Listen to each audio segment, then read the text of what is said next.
Muchas gracias. Siempre he dicho que debería considerarse riesgo de trabajo trabajar en esta temporada, con este calor, con traje. Entonces, ojalá se legisle en esa materia, pero mientras tanto tengo que venir disfrazado de esta manera. ¿A cuántos de nosotros nos han preguntado desde pequeños momentos de nuestra vida, desde que éramos muy pequeños, o nos han dicho, ¿qué vas a estudiar? O nos han dicho de forma enfática, tienes que estudiar una profesión para ser alguien en la vida? Yo lo recuerdo aproximadamente cuando estaba en mis cursos de primaria, y esta idea se fue prolongando hasta secundaria, hasta mis estudios de bachillerato, y yo no entiendo por qué en muchas ocasiones las personas que me decían, oye, tienes que estudiar una profesión para ser alguien en la vida, lo primero que preguntaba es, ¿por qué me lo preguntan personas o me lo dicen personas que no han estudiado nada? Y aquí la pregunta fundamental es, ¿necesitas o es necesario estudiar una profesión para ser alguien en la vida? O una pregunta un poco más profunda todavía, ¿qué es ser alguien en la vida? Desde luego yo en la primaria, en la secundaria, en el bachillerato, y creo que ahorita no tengo exactamente la respuesta de qué es ser alguien en la vida. Lo que sí es que me he dado cuenta que esta pregunta que nos han hecho desde jóvenes, que me imagino que también a ustedes se las han realizado, o ustedes mismos se la han realizado, ¿cuál es el papel que tenemos nosotros en este momento al estar estudiando una profesión? Realmente ese es el quid de nuestra situación actual. ¿Para qué ser unos profesionistas? En mi caso, a mí me tocó estudiar la licenciatura en Derecho. Yo no quería ser abogado. Ahorita en un momento más cuento por qué. Tiene que ver con muchos estereotipos y mitos alrededor de mi profesión que creo que no, en general el gremio se los ha ganado a cabalidad. Pero yo intento estudiar ciencia política y yo llego a Guanajuato buscando ciencia política. Y en el 2004, cuando llego, no había ciencia política, pero había licenciatura en Derecho. Entonces alguien que ni era abogado y que tampoco tenía una profesión, me dijo, estudia para ser abogado, para que seas alguien en la vida. Y no vayas a ser politólogo o otra cosa, ¿no? Pues dije, bueno, me hace algo de sentido, me voy a inscribir en matricular en la escuela de Derecho. Desde luego, en aquel momento uno tenía que presentar un examen, solamente entraban 45 personas y te enfrentabas en un examen contra 1,500 personas. No me pregunten cómo, pero pasé, quedé y estudié la licenciatura en Derecho. Yo llego a estudiar Derecho y realmente a mí esa materia no me apasionaba. Fue en el transcurso de la carrera, fue en el transcurso de mis estudios cuando me empecé a enamorar de la licenciatura en Derecho, de lo que ahora es mi profesión, y fue en gran parte gracias a mis profesores, gracias a la propia Universidad de Guanajuato. Sin embargo, algo que me sucedió y que me ha cambiado la vida es observar mi profesión, pero como un espectador. Y creo que eso lo logré en los estudios de maestría. Hubo una clase que yo me acuerdo que se llamaba Rol Político de las Instituciones Judiciales, en las cuales se analizaba el impacto social, político de las decisiones judiciales, específicamente de las Cortes Supremas, como la Suprema Corte de Justicia de la Nación, la Suprema Corte de los Estados Unidos de América. En ese sentido, cuando te colocas como espectador de tu propia profesión, es decir, que no la observas desde dentro, te das cuenta o alcanzas a empezarte a dar cuenta de los defectos que tiene tu profesión. Hay algo que es muy contraintuitivo, pero yo doy clases de Derecho Mercantil, Derecho Procesal Mercantil en la División de Derecho, aquí de la universidad, y lo primero que les digo a los alumnos cuando entramos al aula, cuando me presento en la primera clase, les digo, estos son un conjunto de sugerencias. Y la quinta, octava sugerencia, porque no me acuerdo cuántas son, pero la última es, por favor, se los pido, jóvenes, eviten la idolatría al derecho. Y se quedan así, estamos en la escuela de Derecho, ¿por qué me pide eso? Les digo, los problemas de la vida son tan grandes como para dejárselos al derecho. Y en parte les explico con lo siguiente. Les digo, ¿dónde estábamos los abogados cuando estaba la pandemia? Estábamos encerrados en nuestras casas, cuidándonos del bicho, cuidándonos del virus, protegiéndonos, mientras los profesionales de la salud estaban tratando de resolver una pandemia mundial. De veras, nuestra profesión es en realidad una élite al menos como abogado, ¿tengo yo la capacidad que con la palabra voy a transformar el mundo? Les digo, la respuesta es no. De ahí que el primer principio para desmitificar la profesión es observarla desde fuera, observarla como un espectador y sentar los pies sobre la tierra.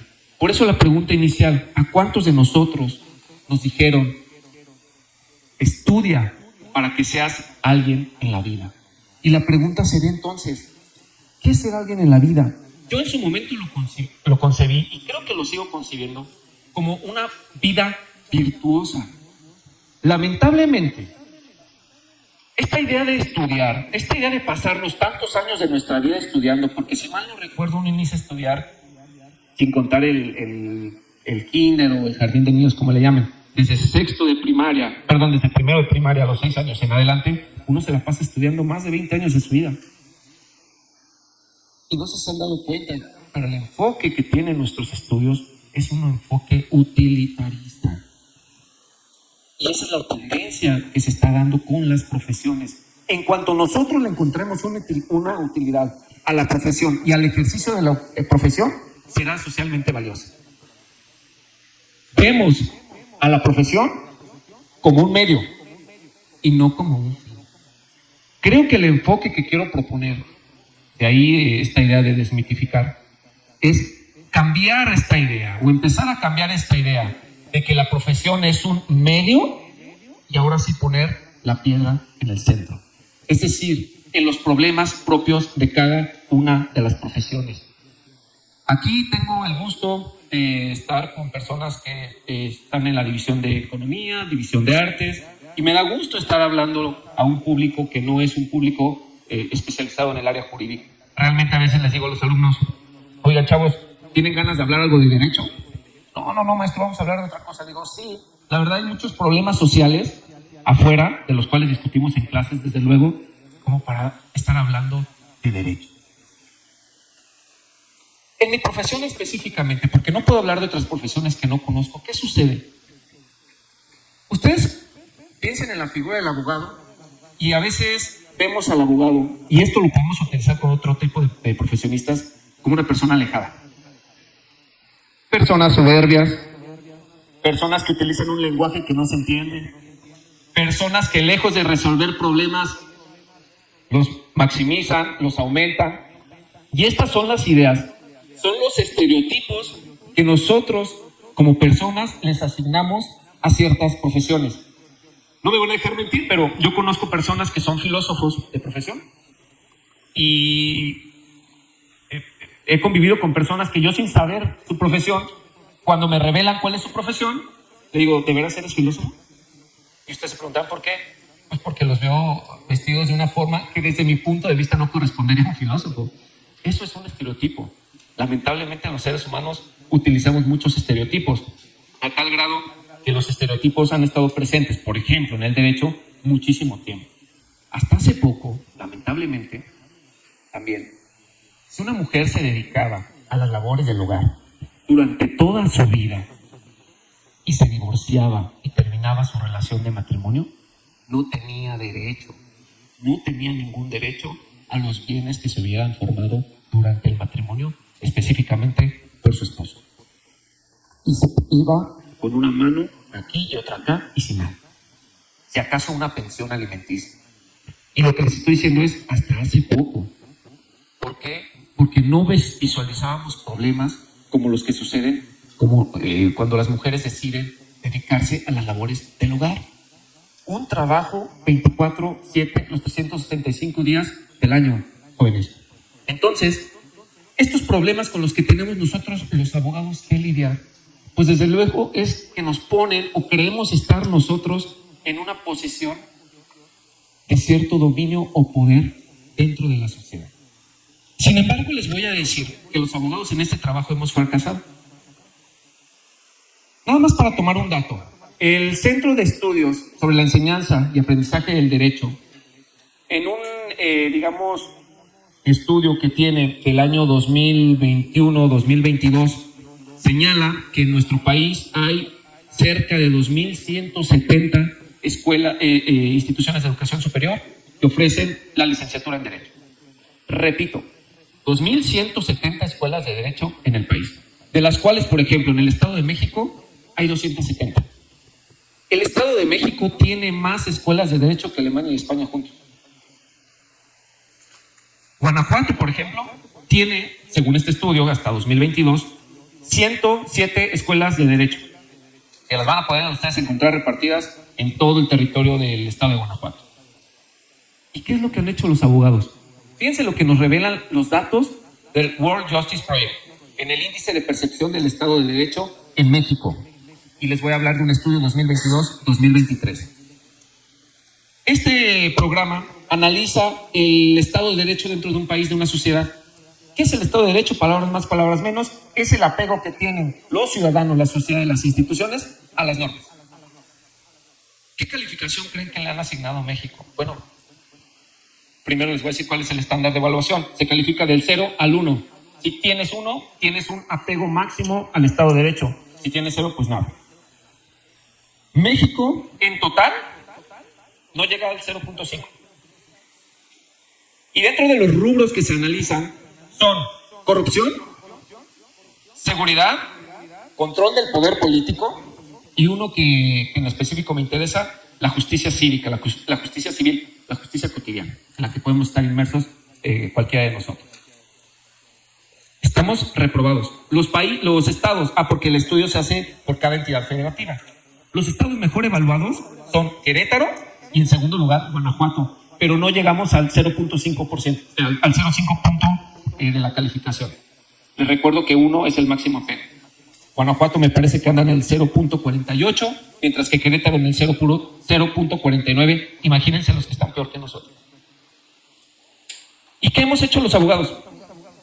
Estar en nuestra trinchera, jugando a la administración de justicia, muy pegados con nuestras normas. Yo les he dicho a los alumnos, aguas con las normas, jóvenes.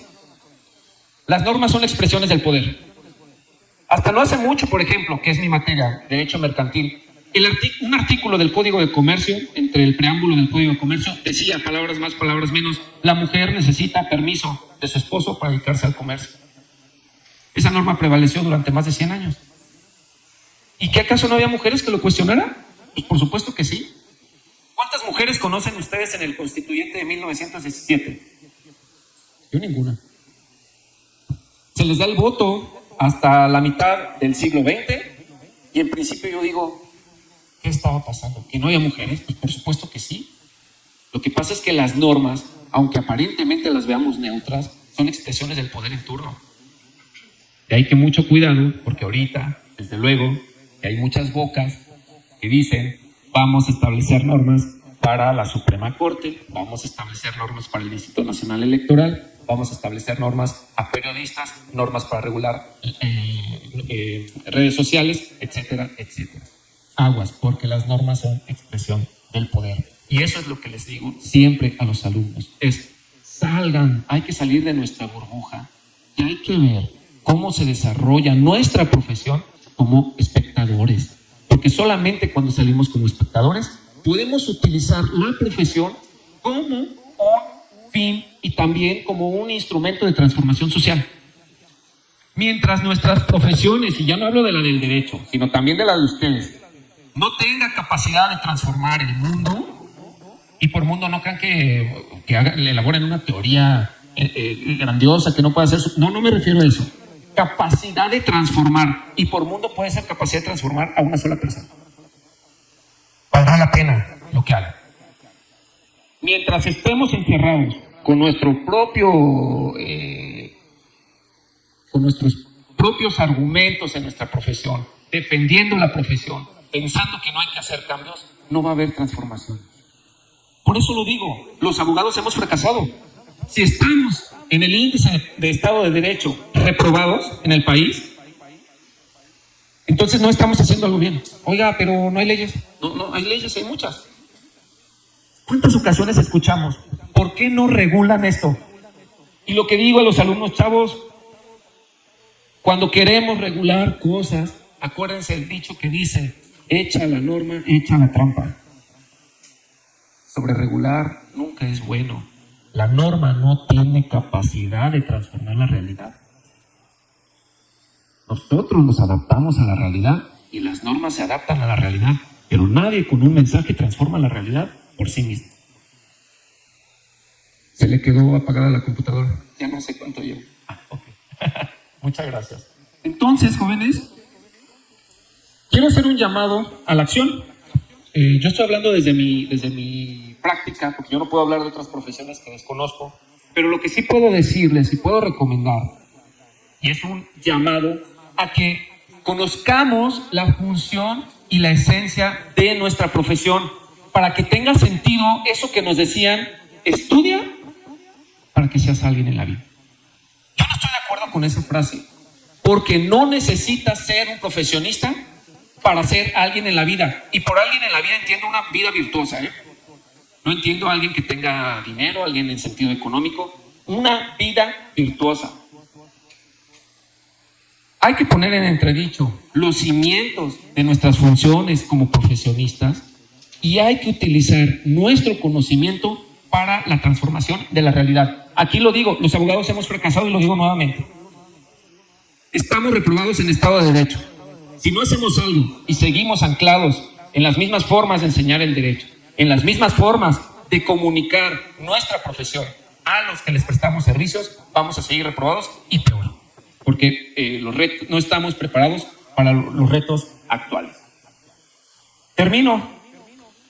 Las profesiones deben de tener la capacidad de comunicar.